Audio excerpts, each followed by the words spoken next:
ये कहानी है 1938 की। कैरोले नाम की आदमी की, हंगेरियन आदमी था और वो उस कंट्री का बेस्ट पिस्टल शूटर था।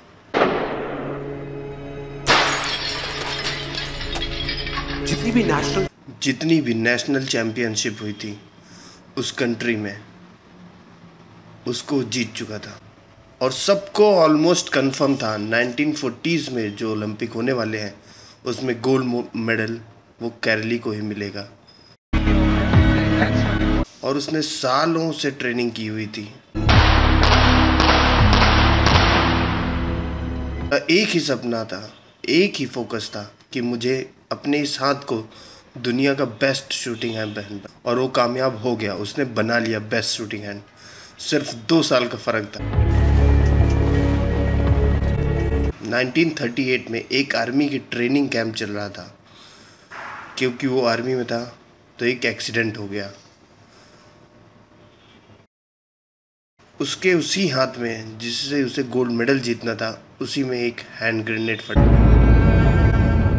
और वो हाथ चला गया। उसका सपना, उसका फोकस सब खत्म।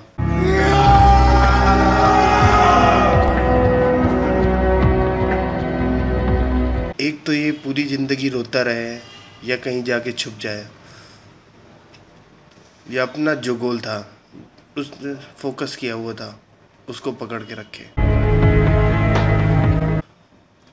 तो उसने फोकस किया उस पे नहीं जो चला गया था, उस पे जो उसके पास नहीं था। उसने फोकस किया उस पे जो उसके पास था, जो उसके पास था, जो उसके पास था। और क्या था उसके पास में? एक लेफ्ट हैंड। जिससे वो लिख भी नहीं सकता था। 1 महीने तक उसका हॉस्पिटल में इलाज चल रहा था राइट हैंड का, और सही 1 महीने बाद अपनी ट्रेनिंग शुरू कर दी लेफ्ट हैंड की।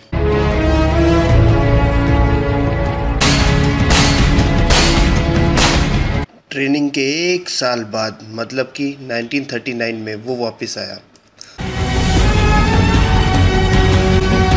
नेशनल चैंपियनशिप हो रही थी वहीं पे हंगरी में, और बाकी के बहुत सारे पिस्टल शूटर थे वहाँ पे।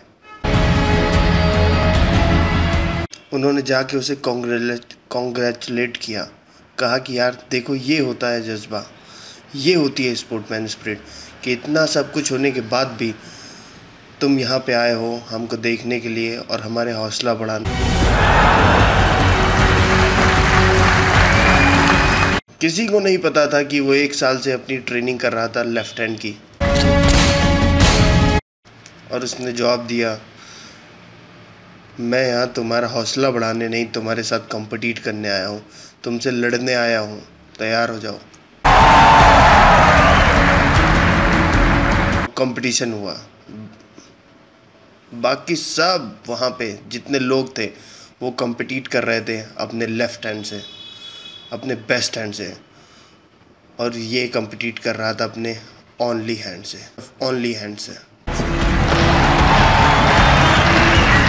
कौन जीता? The man with the only hand, Carol जीत गया। लेकिन वो यहाँ नहीं रुका। उसका गोल क्लियर था कि मुझे इस हाथ को इस कंट्री का नहीं, इस दुनिया का बेस्ट हैंड बना।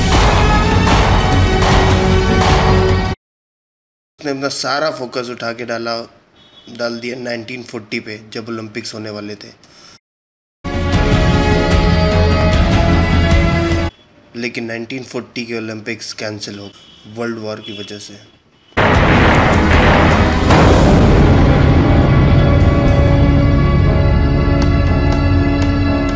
उसने अपना सारा फोकस उठा के कहाँ डाल दिया? 1944 में जो ओलंपिक्स होने वाले थे। 1944 में जो ओलंपिक्स होने वाले थे वो भी कैंसिल हो गए वर्ल्ड वॉर की वजह से।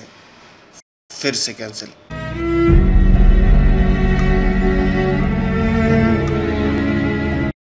फिर उसने अपना सारा फोकस उठा के डाल दिया 1948 के ओलंपिक्स में।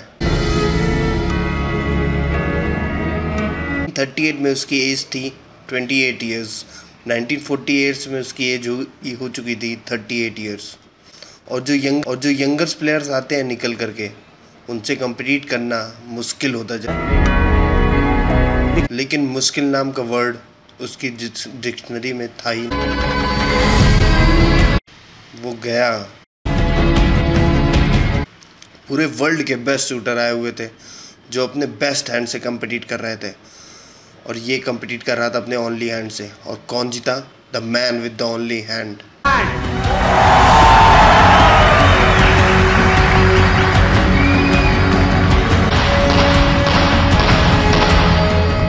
1952 ओलंपिक्स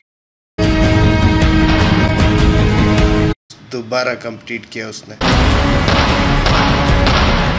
इस बार गोल्ड मेडल कौन जीता? कैरली। 4 साल बाद दोबारा से, और पूरी की पूरी हिस्ट्री को बदल के रख दिया ओलंपिक्स में।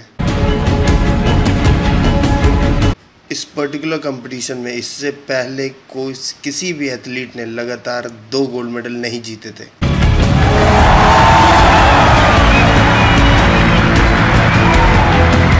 आप किसी भी लूज़र के पास चले जाओ, उसके पास लिस्ट होगी बहानों की कि मैं इस वजह से फेल हुआ, इस वजह से मैं कुछ नहीं कर पाया, बहुत लंबी लिस्ट है।